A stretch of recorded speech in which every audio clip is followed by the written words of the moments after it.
So a while back I made a video about me switching from my old laptop to the brand new M4 Mac Mini, and the reason I made that switch is because my old laptop was getting kind of slow and I needed a new device which will help me do the editing for this YouTube channel. And editing on my old laptop really slowed down. It stuttered a lot, it lagged a lot. So that's why I decided to switch to the new M4 Mac Mini. Also because the price of the M4 Mac Mini was really attractive compared to like a high-end gaming laptop. But here's the thing, I bought a base model M4 Mac Mini and that comes with some limitations.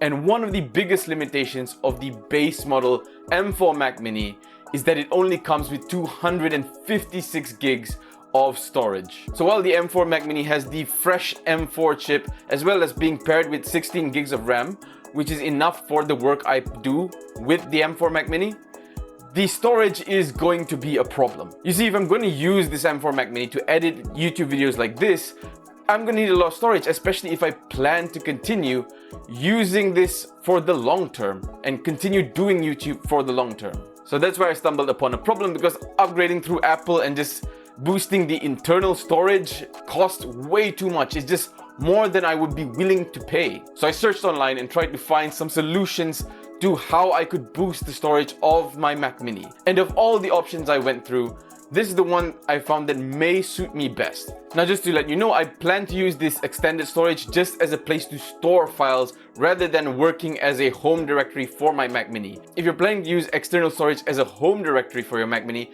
you might want to consider something that is definitely of much higher speed. So after much consideration, I found 3 items which may have been suitable for me to expand the storage of my Mac Mini, but also to add ports, because I was looking for not just a storage device, but also a hub for the Mac Mini. So there was about 4 brands I was looking at, which was Hagibis, Satechi, Reiku, and Orico. And after going through the specifications for all 4 of these devices, as well as reviews on YouTube and elsewhere, I found that while the Reiku was actually the one I was most attracted to, for the price I could get the Orico MiniLink for much cheaper. And the reason I'm making this video is because one, there is only one review of the Orico MiniLink on YouTube that I could find, and I just want to add to that so that you as a consumer who is also planning to purchase this device know what you're getting, but also to serve as another diary of me just upgrading the storage on my Mac Mini. So yeah, I have the Orico MiniLink right here, and it's time to do an unboxing. And to pair with the Orico MiniLink, I actually bought this XPG SX8200 Pro NVMe drive. It's a Gen 3 NVMe drive, but I think it'll be enough for my applications. But if you want something faster, you might want to consider a Gen 4 NVMe. So yeah, it's time to just begin the unboxing of this package that I got. And the amount that I spent on this Orico MiniLink was around 200 and about 40, I would say, Malaysian ringgit, which compared to something like the Reiku or the Satechi is just much cheaper. Because the Reiku, which really attracted my attention, came up to around 450 ringgit. So you can see that this one is just much cheaper compared to the Reiku, although I'm not sure about the quality of this one.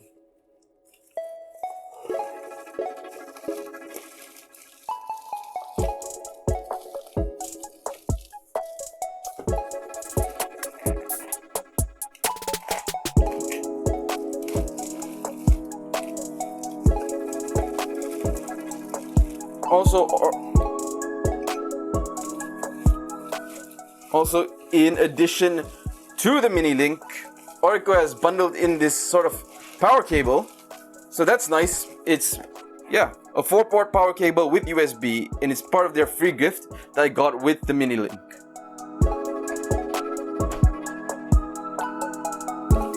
Now to just take a look at the MiniLink itself. Here it is.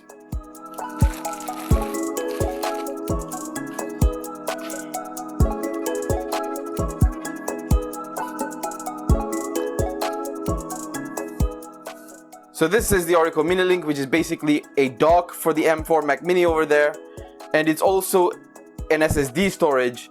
And I got the 10 gigabit per second version, because I'm only going to use this SSD as storage for my videos and all the video files, rather than having it work as a home directory for my M4 Mac Mini. If you plan to have it be used as a home directory, you might want to look into the 40 gig version, although the review on YouTube about the 40 gig version wasn't very good, so take that with a grain of salt. And unboxing this is pretty much straightforward because it's just a pull-out, I think. Let's see. Yeah, just pull it out, pull this open, and there you have it, the Orico MiniLink. Pull it out of its case there.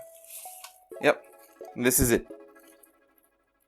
And you got USB 3 ports at the front, an SSD reader, the power button, and at the back you have Type-C that is connecting to your Mac Mini, a power port, which I'm not sure if we need or not, and 2 more USB, plus microphone and headphones. Also, this thing is pretty neat because the SSD storage is actually just a magnetic case. So yeah, you can just install the SSD here and you have a magnetic case and you can just snap that back on. There we go. Easy as can be. As for what else is in the box, they give you the power adapter, and I've got the UK version which fits where I'm from, as well as the Type-C to C to connect to your Mac Mini, a heatsink for your SSD, a screwdriver probably to help install the SSD, and another USB-C to USB-A. That's interesting. I'm gonna have to look at that. Plus tape for your heatsink. And an instruction manual, I would assume, that comes in Chinese. Oh, there's an English one. Okay, cool. At the same time, let's just unbox this SSD as well. It's a pretty old SSD, which is the XPG SX8200 Pro, and it is a Gen 3, as I mentioned before. So if you want something a bit faster, you might want to go for a Gen 4, but again, for my needs, I think this is enough. And yeah, there it is. And this one has its own heatsink as well. So I guess the extra heatsink was not, this extra heatsink that Orico provides is not really necessary. But yeah, let's get this set up. And now just to install the SSD that I have over here. And bear with me because I'm not really used to doing these things. So just let me snap it into place over here. Right, and they actually give you the screw to screw it into place, so you don't have to worry about that. And the screwdriver, although I don't think it's a magnetized screwdriver. So yeah, you're gonna have to bear with that.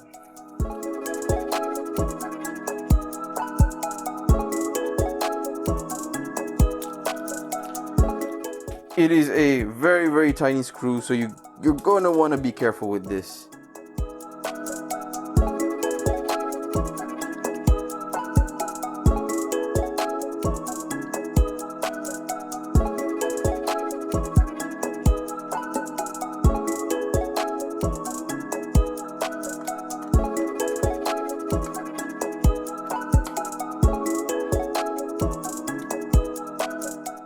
That should just about do it, I think. Yep, that should do it. Then you just have to snap the cover back in place. So you have the arrow, you can follow, and you can kind of just snap it back into place. And that is it for installing the SSD itself. Now let's see if we can run this without a power cable. Now just to install this to my Mac Mini, I want to test if this can run without the power supply, because this is a pretty low power application. So you're going to have to use the USB-C to C cable, this tiny little cable. And this will basically help to connect this to the Mac Mini. So you got this, so you got this little port over here. It's called PC in. You're just going to want to put the Mac Mini over here, and then connect it to any one of the USB-C slots in the Mac Mini. And let's see if anything happens.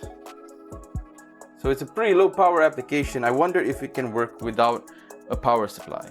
So yeah, this thing definitely needs the power supply. As you can see from the mess on my table, it needs the power supply to function. So I used the plug point that they put in the box together with this, my free gift. And yeah, I needed to run the Orico MiniLink. So it definitely depends on the power supply.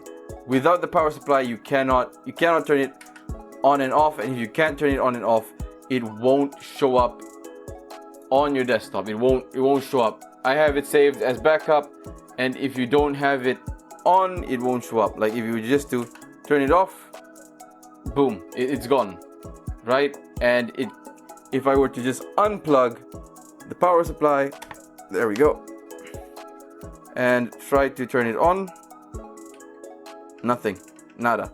So yes, the power supply is a necessity, whereas compared to other sort of docks, they may not need the power supply. The Orico MiniLink definitely needs a power supply. So yeah, once I had the SSD installed, I decided to run a few speed tests just to see the read and write speeds of this SSD, especially with this enclosure. And from the speeds that I'm getting, I can kind of say that it's par for the course. This is what I'm expecting from it. So I think it's doing pretty well. It's doing what I need to. Especially, I tried transferring my own files and it was pretty quick. So I don't think this is going to be a problem. And as you can see from the speed test being done, it meets the speeds that it needs to be at. But I got the 10 gigabit model. If you're going for the 40 gigabit model, I recommend you check out one review that's up on YouTube. It's the only other review of this product on YouTube, and it reviews the 40 gig model, and they say that the speed doesn't really live up to what it should be for something that's 40 gigs. So just check up on that in case you're going to buy the higher end model. But if you're going with the 10 gigabit model that I have, I think the speeds you see are pretty fine. Also, another thing I want to talk about is fan speeds, because this thing has its own internal fan to keep the SSD cool. And for me, I have not noticed the fan noise at all. The fan noise has been minimal, to say the least, because I used to have my laptop with its own fan, and that fan was noisier than this one. So yeah, it doesn't disturb me, and I sleep in this room, so the noise doesn't keep me up. It's constantly connected, it's constantly running, and it doesn't bother me in the slightest. Yes, when running the speed test, it does get loud, but that aside, it's pretty quiet for me.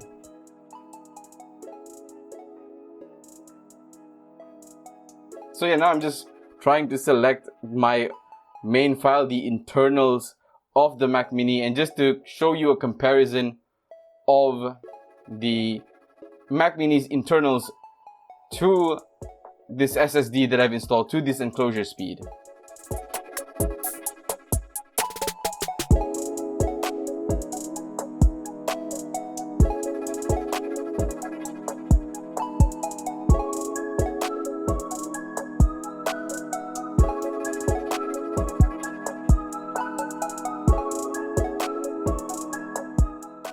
And as you can see, it's double or more than double the speed of the external SSD, but I think that's just to be expected. But for me, this external SSD just does what it needs to do, so I don't really need it to be moving at this speed. I'm not going to be editing from the SSD, so this is fine. So yeah, that's pretty much it for me installing the Orico MiniLink. I hope that it serves me in good stead going forward. From the speed tests, you can see that it is actually pretty much almost meeting the speeds that it should be providing. And since I'm just going to use it once again as just a backup drive to just store video files from my previous YouTube videos and their projects, I think it will do well enough for me. So yeah, if you're considering getting the Orico MiniLink, just a few things for you to consider, which is one, this is the 10 gigabit version. And if you plan to use it the same way I do, then I think it's a good shout. But also that compared to other docks for the M4 Mac Mini, it is requiring a power supply. It does not function without a power supply. So if you do not have an extra power supply for it, maybe this is not the best for you. Also, I got this for a very cheap price compared to other docks. Basically, the price of this dock plus the SSD that I installed in it was equal to the price of just one dock. Like this Orico dock plus the SSD that I installed in it came up to around 500 Malaysian ringgit, and the RAID queue alone costs 400 Malaysian ringgit, and that's just the dock itself. So I feel like I've saved a bunch of money, and I hope that this can last for quite some time. I stupidly voided the warranty on the SSD because I kind of panicked when the Mac Mini couldn't read the disk, but when the Mac Mini can't read the disk, just reformat the disk. Duh. But yeah, once you reformat the disk, it will work fine and you can use it as a backup. And I hope that the speed test kind of gives you a clue of the kind of speeds that you can expect from this Orico MiniLink. Anyway, that's it from me. Thank you for watching, and I'll see you in the next video.